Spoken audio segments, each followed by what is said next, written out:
Right now, 3 of the planet's most closely watched fault systems are behaving in ways scientists are struggling to downplay. A pair of earthquakes just devastated a country that was already in crisis. A quake off the coast of Japan, barely a month earlier, tested a completely different approach to the same hazard. And a study published this June says the ground underneath Southern California is under more strain than it's been in 1,000 years. None of these are connected in the way you might assume, but together they tell you almost everything you need to know about what actually determines whether an earthquake becomes a headline or becomes a catastrophe. Let's go region by region, because the details matter here more than the headlines do. Start with Venezuela, because what happened there on June 24th, 2026, is now the worst earthquake disaster the country has experienced since the year 1900, and calling it a single earthquake understates it. 2 major ruptures struck just 39 seconds apart in the Yaracuy region of northwestern Venezuela, near the town of Yumare, west of the state capital San Felipe. The first measured magnitude 7.2. 39 seconds later, before the ground had even settled, a second and larger rupture hit at magnitude 7.5. Seismologists describe this kind of pairing as an earthquake doublet, and some analyses modeling the combined rupture have suggested it behaved more like a single, extraordinarily complex event approaching magnitude 7.8. For anyone caught in it, the distinction barely mattered. It was experienced as one long, violent, unbroken period of shaking. 2 details explain why this became catastrophic rather than merely severe. The first is depth. The larger rupture sat only around 10 kilometers underground, dangerously shallow. When an earthquake happens deep beneath the surface, a lot of its energy gets absorbed by the rock in between before it ever reaches ground level. When it's this shallow, almost none of that cushioning exists, and the full force of the rupture slams directly into whatever is built above it. The second factor is what was actually built above it. Venezuela has spent years under severe economic strain. That strain shows up directly in construction. Maintenance has been deferred, and enforcement of building codes in the country's densest, lowest income neighborhoods has been minimal for years. Huge numbers of people were living in unreinforced brick and block structures that were never engineered to flex under seismic stress. When the ground lurched violently twice in under a minute, those buildings didn't bend. They came straight down. The coastal state of La Guaira sat almost directly above the rupture zone, and roughly 80% of its buildings collapsed. Entire streets were buried under debris. In Caracas, residents endured close to a full minute of continuous shaking, sending people pouring into the streets in panic while the airport sustained damage. Power failed across large areas and mobile networks went down, entirely cutting off both families trying to reach each other and rescue teams trying to coordinate a response. USGS's automated damage assessment system flagged this as a likely mass casualty event within minutes of the second rupture, estimating a high probability that the eventual death toll would run into the tens of thousands. As of the most recent confirmed reporting, more than 300 people have been confirmed dead, over 16,700 injured, and tens of thousands remain unaccounted for. Numbers officials expect to keep climbing as recovery crews reach areas still cut off. Satellite damage assessments have identified tens of thousands of structures destroyed or severely compromised, including hospitals and schools, with total losses estimated in the tens of billions of dollars, a devastating hit to an economy that was already fragile before. The ground moved. Venezuela had roughly 8 million people already relying on humanitarian assistance before this happened. Hospitals already stretched thin, and political isolation already limiting how quickly outside help could arrive. A magnitude 7.5 earthquake is catastrophic anywhere on Earth. In Venezuela, every pre-existing vulnerability multiplied it. Now compare that to what happened in Japan roughly 2 months earlier, because the contrast is the entire point of this story. On April 20th, 2026, a magnitude 7.4 earthquake struck off the Sanriku coast of northeastern Japan, along the same stretch of the Japan Trench responsible for the devastating 2011 Tohoku disaster. Shaking was felt from Hokkaido in the north down through central Japan, meaning tens of millions of people experienced this earthquake directly. Japanese authorities issued tsunami warnings for waves up to 3 meters along parts of the northeastern coast, and roughly 44,000 residents in Hokkaido alone were ordered to evacuate to higher ground. A wave of about 80 centimeters was recorded at a port in Iwate Prefecture within the hour. The warning was downgraded to an advisory and then lifted entirely as the threat passed. Here's the outcome that matters. Final confirmed damage, scattered power outages, a handful of minor injuries, no deaths, and no building collapses. Read that again. A magnitude 7.4 earthquake, tsunami warnings, evacuation orders covering tens of thousands of people, and a country of over 120 million feeling the shaking. And the toll was measured in single-digit injuries rather than casualties, This isn't a story about Japan getting lucky and Venezuela getting unlucky. The magnitudes involved, 7.4 and 7.5, are close enough that geologically these were comparable events. The difference is entirely about what was built and how in the decades before either earthquake struck. Japan operates under some of the strictest, most frequently updated seismic building codes on the planet. Codes that specifically require structures to flex and sway rather than resist and crack. The country has invested heavily in base isolation technology, essentially engineered shock absorbers built directly into building foundations, and its rail networks are wired to automatically slow and stop the instant seismic sensors detect unusual movement. Hospital systems are designed to keep functioning through major shaking, and earthquake response has been drilled into the population from elementary school onward until it becomes closer to instinct than instruction. Following the April quake, Japanese authorities issued what's called a megaquake advisory, a formal statement that the short-term probability of a significantly larger earthquake had temporarily risen above its normal background level, in this case, to roughly 10 times the usual weekly likelihood. That's not a prediction. It's a structured, calm instruction for residents across dozens of towns to confirm their evacuation routes and shelter locations as a matter of routine, not panic. The geological setting explains why Japan takes this so seriously. The country sits at the meeting point of 4 tectonic plates and experiences somewhere around 1,500 felt earthquakes every year, along with roughly a fifth of all magnitude 6+ earthquakes recorded anywhere on the planet. This isn't a nation that deals with earthquakes occasionally. It's a nation built, quite literally, on top of one of the most seismically active zones on Earth, and its infrastructure reflects that reality by design. 15 years after the magnitude 9.91 Tohoku earthquake killed nearly 20,000 people along this same coastline, a magnitude 7.4 event struck the same general region and killed nobody. That single fact says more about preparedness than almost any statistic in this story. Which brings us to California, and to a piece of research published this June that earthquake scientists are treating with real seriousness. A team led by geophysicist Liliane Burkhardt at the University of Bern, working with USGS scientists including Catherine Scherer, published findings in the Journal of Geophysical Research.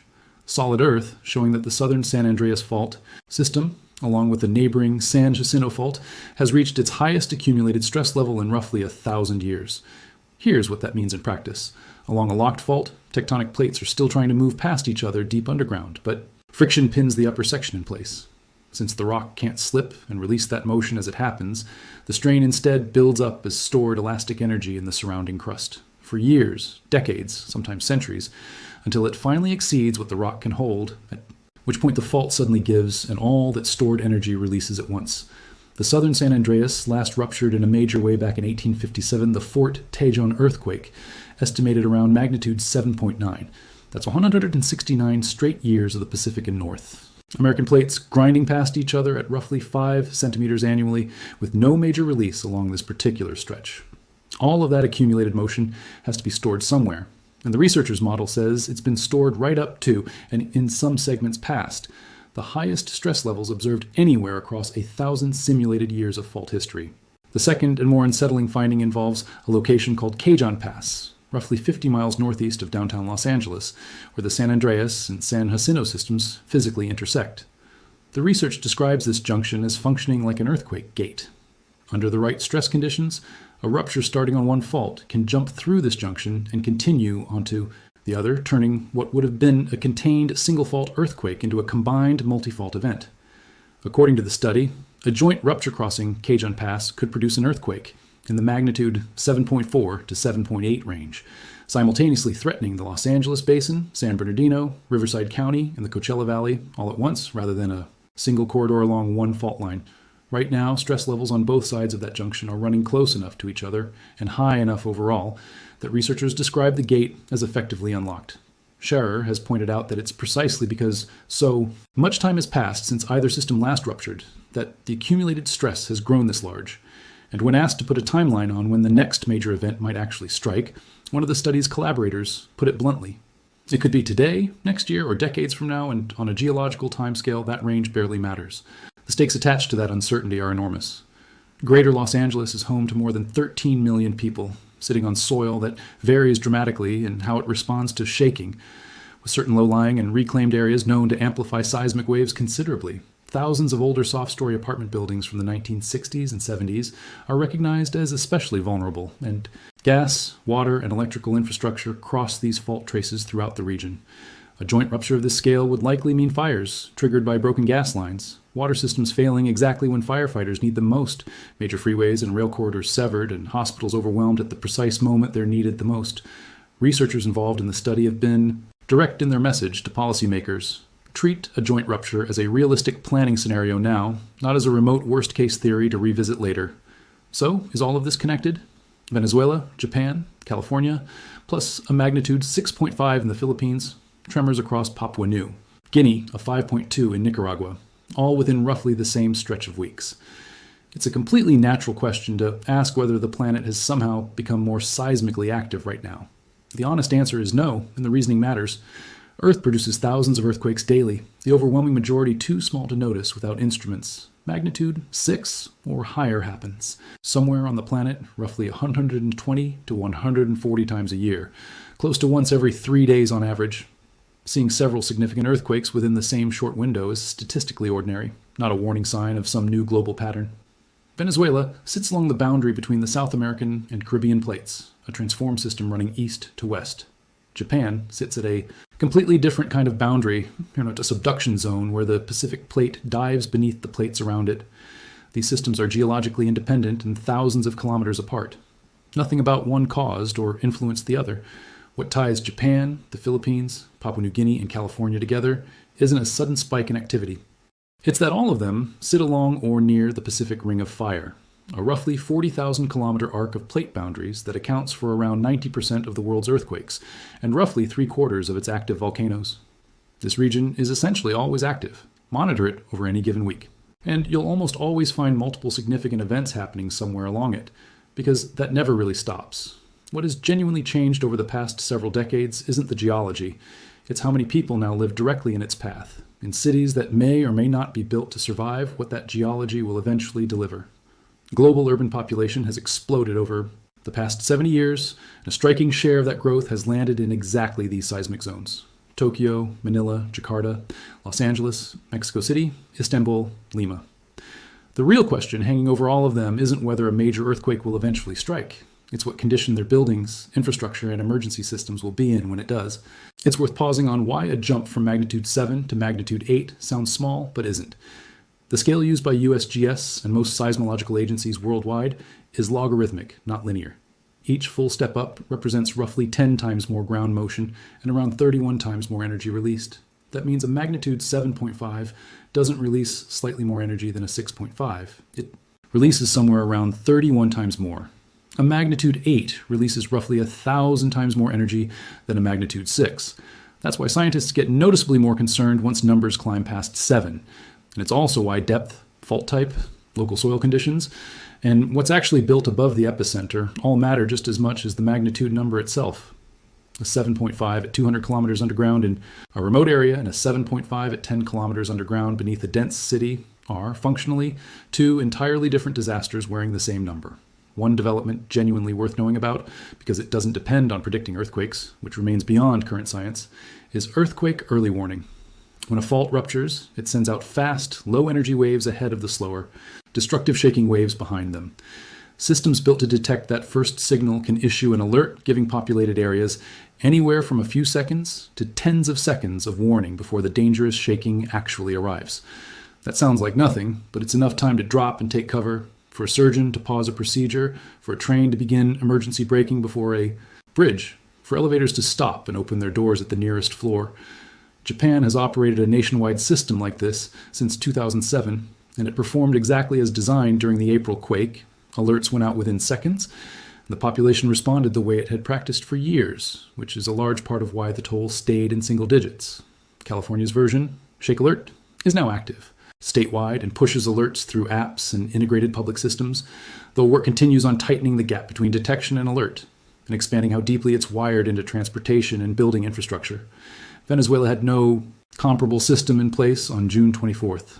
There was no advance signal at all, just 60 seconds of shaking that arrived with zero warning for millions of people. Here's what's actually within your control, wherever you're watching this from.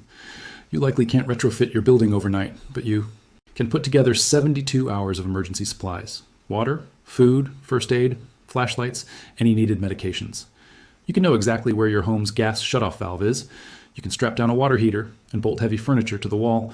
You can agree on a communication plan with family for when phone networks fail and know your neighborhood's evacuation routes in advance.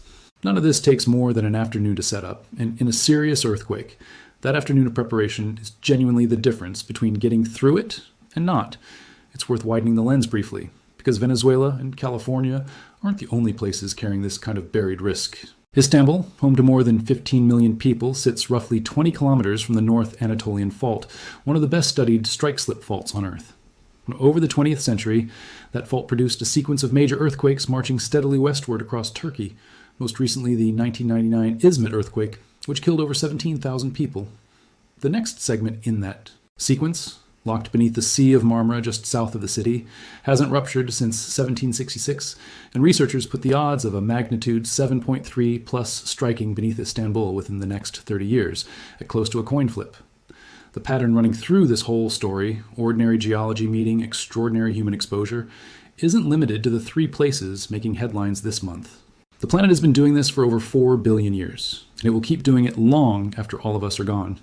We can't stop earthquakes, and we still can't reliably predict exactly when the next major one will strike. What we can control, and what Japan has demonstrated is absolutely achievable, is how prepared we are when it does. Venezuela shows what happens when poverty, political instability, and deferred infrastructure investment meet a shallow 7.5. Japan shows what happens when a society treats that same geological reality seriously for generations and builds accordingly. California is the biggest open question left standing, sitting on fault systems now carrying more stress than they've held in 1,000 years, with a study this month making clear that the next major rupture there is not a distant hypothetical anymore. What happens when it finally arrives will come down to decisions being made right now by engineers, planners, and residents alike, and that story is still being written.